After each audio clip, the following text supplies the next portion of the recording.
La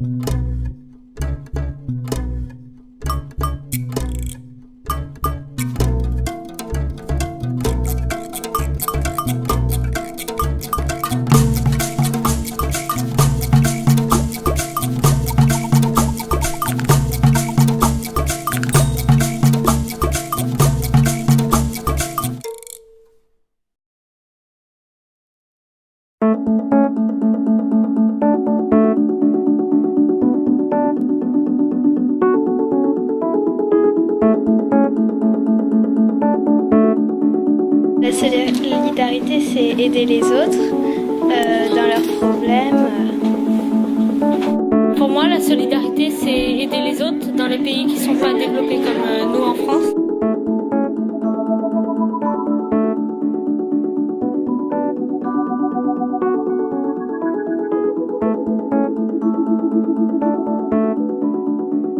C'est être aux côtés de ceux qui sont plus faibles que les autres.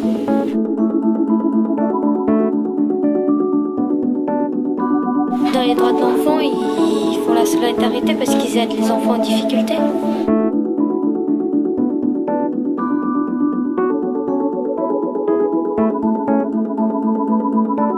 Payer l'éducation de cet enfant. Qu'il aille en pension, qu'il aille dans une bonne école. 40% des enfants sont scolarisés. Ça veut dire que 60% ne le sont pas. Donc la majorité ne l'est pas. Non, c'est qu'il faut les éduquer, tous ces jeunes. Cela ne serait pas dans des bonnes conditions parce que dans mon pays, il n'y a pas assez d'argent. Donc ce que tu as voulu, toi, montrer, c'est la différence entre les pays du Sud, hein, entre autres le Burkina, sur lequel tu as travaillé, et puis ici, hein, c'est ça. Très bien.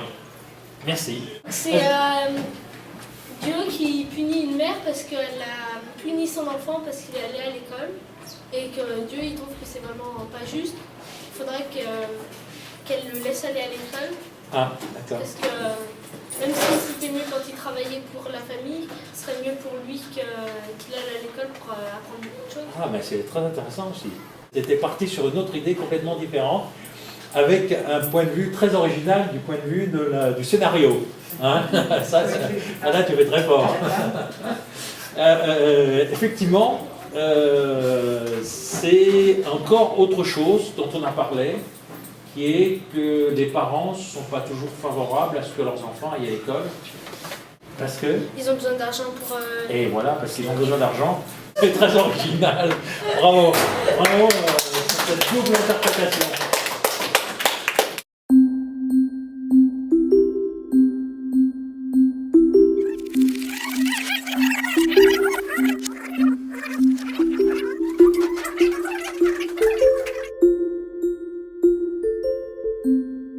D'abord, il y a Renaud qui est venu et qui nous a expliqué tous les droits qu'avaient les enfants, tout ce qui se passait en Inde, par exemple qu'ils n'allaient pas à l'école parce qu'ils étaient trop nombreux et qu'ils avaient besoin de travailler pour leurs parents.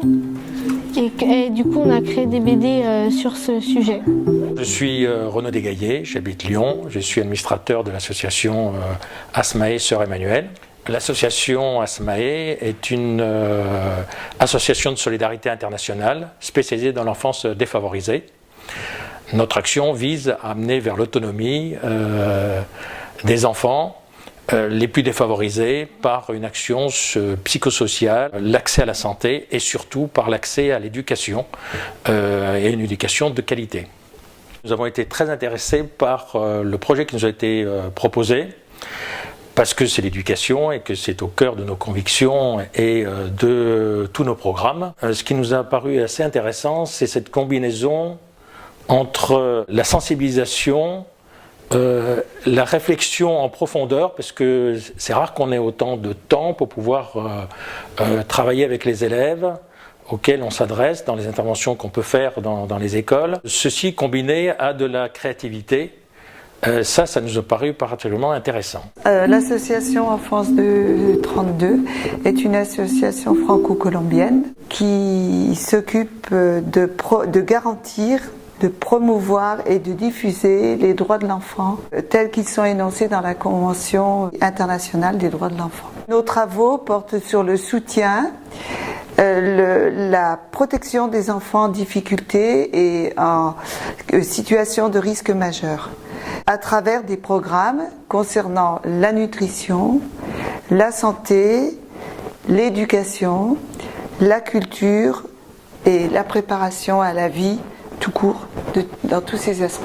Ce qui m'a séduit dans le projet O, c'est le fait qu'on s'adresse à des enfants. Je trouve que le fait d'aller chez les enfants, d'aller à l'école en fait, ça ouvre d'autres perspectives à ces enfants. Il faut que dès le plus jeune âge, ils aient conscience, pour eux aussi, parce que finalement, il faut qu'ils aient conscience de cette solidarité. Il faut leur donner aussi ce sens d'apprendre. C'est tellement important à apprendre. Il faudrait même qu'on garde toujours cette âme d'enfant, d'apprendre toute sa vie. Alors comment on a fonctionné ? Mon rôle, c'était de proposer des supports à cette réflexion.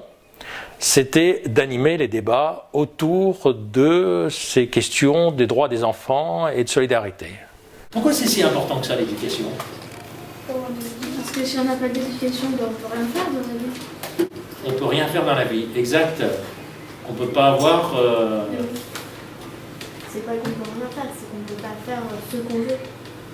On ne peut pas faire ce qu'on veut. On n'est pas libre, hein, c'est ça que tu veux dire ?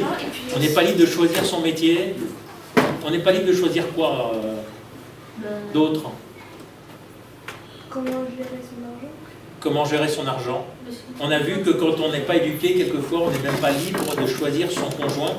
Parce que comme on n'a pas de métier, qu'on n'a pas d'argent, ben, on ne peut pas créer une famille.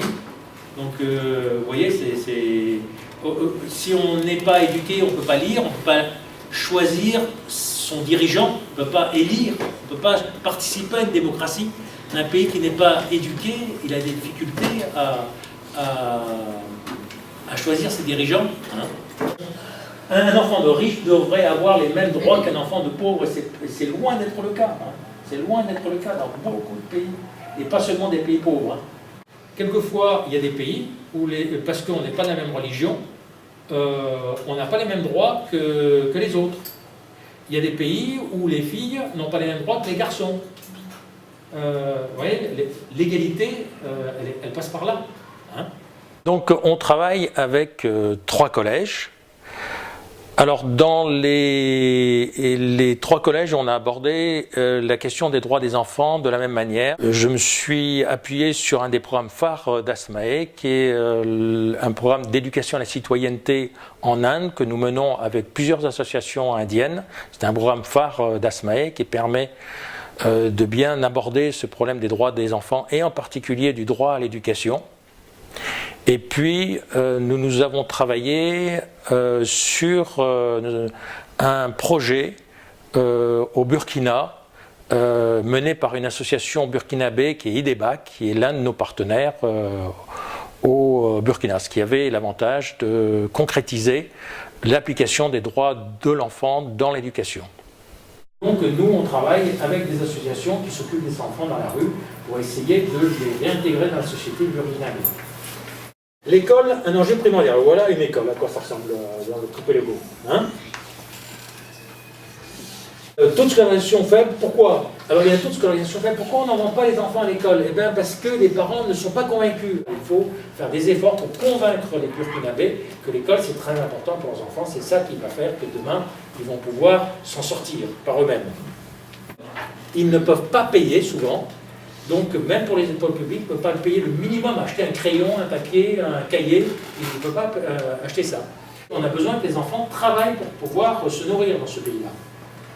Il est obligé de participer à l'économie de la famille, parce que la famille ne peut pas s'en sortir, surtout si elle a été fragilisée par la maladie ou par un décès. L'association burkinabé qui travaille, et entre autres IDEBAC, qui travaille là-dessus, travaille sur des solutions à l'école et sur des solutions économiques dans les familles, pour que les enfants puissent partir sans que ça pose des problèmes aux familles. J'ai l'impression quand même que j'ai beaucoup insisté sur cette solidarité. Nous nous occupons d'une 150aine, environ 130-150 enfants. Et ces enfants sont des enfants très démunis parce qu'ils viennent de familles monoparentales pour la plupart, de familles qui n'ont pas de travail, de familles qui ont été des déplacées. En Colombie, il y en a beaucoup. Familles paysannes que l'on met en ville et qui ne savent plus où se retrouver, que faire. Nous allons jusqu'à leur donner à manger, en fait. Ils ont des repas. Et nous les aidons dans tout leur développement psychique, intellectuel. Nous les accompagnons. Et l'association 232 s'occupe des enfants malades et qui ont des problèmes de nourriture dans leur pays pauvre. Et il y a Razumi, qui est aussi un enfant qui a eu des problèmes. Et grâce à l'association qui l'aide à aller à l'école, depuis ce temps-là, elle se sent mieux parce qu'il leur donne de la nourriture, des fournitures scolaires et maintenant ils ont une vie meilleure. Et finalement, quand on leur parle d'autres enfants qui sont encore plus malheureux qu'eux, qui ont encore plus de problèmes, ça ouvre des perspectives sur le monde et sur la solidarité. J'étais surpris par l'assiduité et le niveau de participation excellent des élèves aux différentes sessions que j'ai pu animer. Ils préparent les corriges. Et ils préparent vos professeurs, ils font quoi? Ils préparent les cours. Et ils préparent les cours, oui. Ils préparent les cours. Alors s'ils ne peuvent pas préparer les cours, ils sont comment les cours? Improvisés, il n'y en a pas. Improvisés. Ils sont improvisés. C'est pas terrible s'ils sont improvisés. Donc un cours, ça doit être préparé et les copies doivent être corrigées. Voilà. Et eux, ils peuvent le faire, ils n'ont pas de... Et le professeur est obligé de travailler toute la journée, et le soir, il ne peut pas corriger, il ne peut pas préparer ses copies. Donc ça ne va pas. Vous vous souvenez qu'ils ont équipé des points de travail dans les villages avec des panneaux solaires qui stockent la lumière pendant la journée et la restituent pendant la soirée pour que les élèves puissent faire leurs devoirs et les professeurs préparer leurs cours. Hein? Et vous vous souvenez pourquoi ils n'arrivent pas à suivre? Ils sont trop nombreux. Et ils sont trop nombreux, oui. Bien souvent, c'est ça. Pourquoi ils sont pas et les cours, ils sont mélangés. C'est-à-dire, il y a des cours de CM2 et des cours de CP1. Exact. C'est des cours à plusieurs niveaux, avec un nombre ahurissant d'enfants dans la même classe. Effectivement, ça fait beaucoup d'inconvénients. Celles qui étaient là, elles avaient envie de faire quelque chose. Et rien que pour ça, c'est important d'avoir envie de travailler, de faire cette BD, de connaître autre chose, d'apprendre, de voir que d'autres enfants n'ont pas tout ce qu'ils ont non plus ici en France. Il y a aussi eu des échanges assez riches sur la situation des enfants au Burkina et la manière dont on pouvait aborder concrètement et donner des solutions concrètes aux problèmes d'éducation à travers cette association burkinabé IDEBAC. Et après, ils ne payent pas le loyer pendant 1 an pour qu'ils travaillent. Et l'école aussi, elle fait un effort. Et le gouvernement Voilà, il y a plein d'idées. Hein, c'est ça qui est intéressant. C'est qu'on peut avoir plein d'idées différentes. Et c'est ça qui est intéressant, c'est que les associations humanitaires qui travaillent sur ces sujets-là, qui sont compliqués, tu vois, c'est sur des sujets, on est en train de voir qu'il y a des multiples solutions, c'est pas qu'une solution, il y a multiples solutions, le tout c'est de trouver la solution qui soit bien adaptée au pays.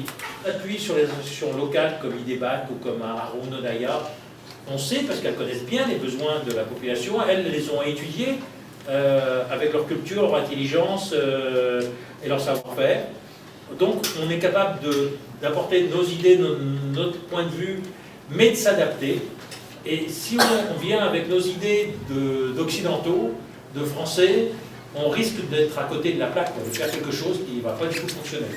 Ce que j'ai vu des premiers résultats de leur travail sur la BD, puisque en fait c'était ce qu'ils devaient faire, m'a très favorablement étonné, parce que on voit qu'ils ont très très bien perçu les problèmes de différence entre l'éducation qu'ils reçoivent ici et ce que vivent d'autres enfants dans d'autres pays. Beaucoup ont mis l'accent dans leur BD sur la chance qu'ils avaient de pouvoir bénéficier d'une éducation, et ils ont bien compris que l'éducation permettait de maîtriser son destin, d'être libre et de participer au destin de son propre pays. Ça ressort dans certaines BD. Certains ont abordé le problème de l'engagement, du don, donc de la solidarité. D'autres encore, la manière dont agissent les associations, comment une association peut agir par rapport à une ONG comme Asmae peut agir. Et je crois que ça c'est important parce que non seulement l'objectif c'était d'éveiller ces enfants à la solidarité, mais en même temps de leur faire comprendre comment on peut agir de manière à respecter les populations et à être efficace. Gérard Grobet, je suis principal du collège Charcot, je suis à ma 7e année au collège Charcot. Alors mon ressenti c'est je dirais sur deux plans. Premièrement parce que c'est vrai que le droit à l'éducation est un droit qui semble évident pour les collégiens français, mais particulièrement ceux du collège Charcot, que je connais bien évidemment. Par contre le fait que des enfants n'aient pas n'a pas accès, n'aient pas le droit à l'éducation, ça peut leur sembler tout à fait étrange. Donc connaître comment se passe l'enseignement au Burkina Faso, en Inde ou dans d'autres pays, ça ne peut qu'aider à leur ouverture d'esprit. Et puis peut-être on peut espérer aussi leur faire sentir et les encourager à travailler un peu plus, un peu plus durement ici, en se rendant compte du bonheur qu'ils ont d'avoir accès très facilement à toute cette éducation, à tout cet enseignement, quoi. Le fait de passer par une bande dessinée qui sont, on peut des fois le regretter, mais qui est quand même aussi la première chose que lisent les enfants. Et en plus maintenant de la fabriquer, je crois que c'était intéressant parce que la partie technique est pas simple. Ils ont vu que c'était pas forcément toujours aisé de traduire en images et en bulles ce que l'on pense et ce qu'on a envie d'exprimer. Je crois que de toute façon, plus l'enseignement, plus l'information passe sur un caractère ludique avec des enfants, c'est ce qui marche le mieux. Lucène Nguyen Vancang, je suis principale du collège Paul Daubared à Saint-Genis-Laval. Le projet était très intéressant dans la mesure où il traitait de l'éducation dans d'autres pays et où il donnait des éléments de comparaison aux enfants et des éléments de motivation par rapport à leur propre scolarité. Les 3 objectifs visés ont été atteints, semble-t-il, puisque pratiquement tous les élèves qui étaient partants, et ils étaient très nombreux au départ, ont tenu le projet jusqu'au bout, ont bien participé, ont été très enthousiastes, que les élèves en difficulté participant à cet accompagnement en ont trouvé certainement une source de motivation et d'intérêt supplémentaire pour leur travail, et que le produit fini devrait être intéressant non seulement pour les élèves, mais pour toute la communauté éducative, voire de Saint-Genis, puisqu'il sera présenté à la médiathèque de Saint-Genis-Laval.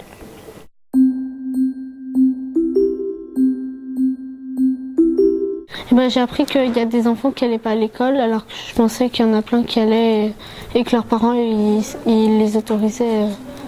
Alors qu'il y en a qui leur interdisent, qui leur disent ça coûte trop cher, ça nous coûte trop cher parce que tu travailles pas et du coup, voilà. Fallait pas laisser les enfants qui ne peuvent pas aller à l'école dans ces conditions.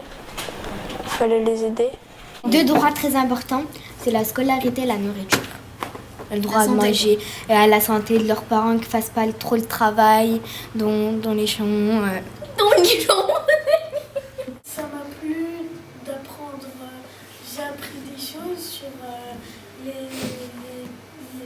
pauvres, et avant je voyais pas les choses comme ça. Les enfants des pays pauvres, ils avaient autant de mal à voir leur vie comme nous.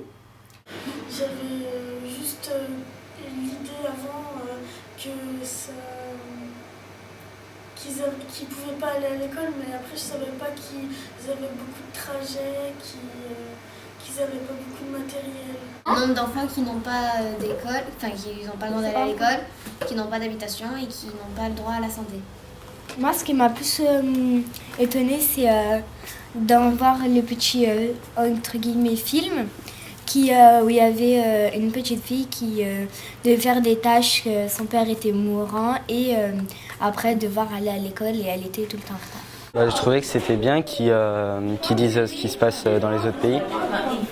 Le site il était simple et c'était facile pour les BD.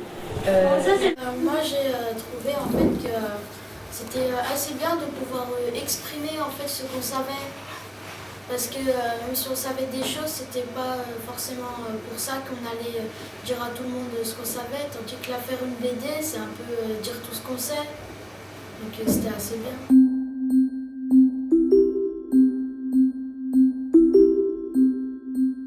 Ça sert d'abord à aider les pays à se développer plus, par exemple pour qu'ils apprennent à lire. Comme ça, ils sauront plus les nouvelles sur les maladies. Et être aux côtés de ceux qui sont plus faibles que les autres. La solidarité, c'est aider les autres dans leurs problèmes. Et c'est plus facile aussi quand on est à plusieurs. Parce que si on a un, il peut pas y avoir la solidarité. Et par exemple, dans les droits de l'enfant, ils font la solidarité parce qu'ils aident les enfants en difficulté. C'est d'être soudés tous ensemble et que ce soit des Noirs, des Roumains, des Gitans, des Arabes, des Français, des ça aide les enfants qui ne sont pas scolarisés à avoir des écoles, à avoir du matériel, pour qu'ils fassent quelque chose de leur vie après. La solidarité, pour moi, c'est être tous unis. On s'aide entre nous.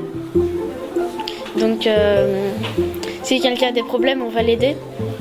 Par exemple, si quelqu'un est seul et il est malade et il ne peut pas attraper le téléphone, nous, on va essayer de l'aider, par exemple. Et on va appeler un médecin. Solidaire, c'est tous unis.